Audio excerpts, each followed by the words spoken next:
નમસ્કાર મિત્રો, મારી આ ચેનલમાં તમારું સ્વાગત છે। મિત્રો, અત્યારે હાલ સૌથી મોટી ખબર સામે આવી રહી છે। ત્યારે મિત્રો આપણે જણાવી દઈએ કે ગોળીબાર થતાં 7 લોકોના મોત।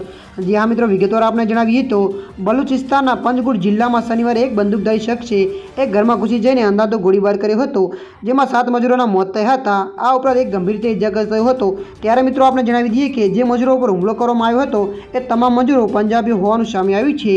ત્યારે મિત્રો મળતી માહિતી અનુસાર આપણે જણાવી દઈએ કે આ હુમલામાં એક વ્યક્તિ ઇજાગ્રસ્ત થયો હતો, જેને નજીક આવેલી ખાનગી હોસ્પિટલમાં સારવાર માટે લઈ જવાયો હતો। બીજી તરફ તમામ મૃતકોને પોલીસ અને સ્થાનિકોએ પોસ્ટમોર્ટમ માટે સરકારી હોસ્પિટલમાં ખસેડાયા હતા।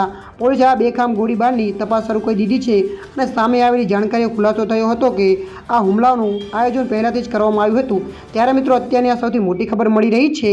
ત્યારે મિત્રો હાલ માટે આટલું, મળીશું નવી અપડેટ સાથે। જો વિડીયો તમને પસંદ આવે લાઇક, શેર અને સબસ્ક્રાઈબ કરી નાખજો। ધન્યવાદ।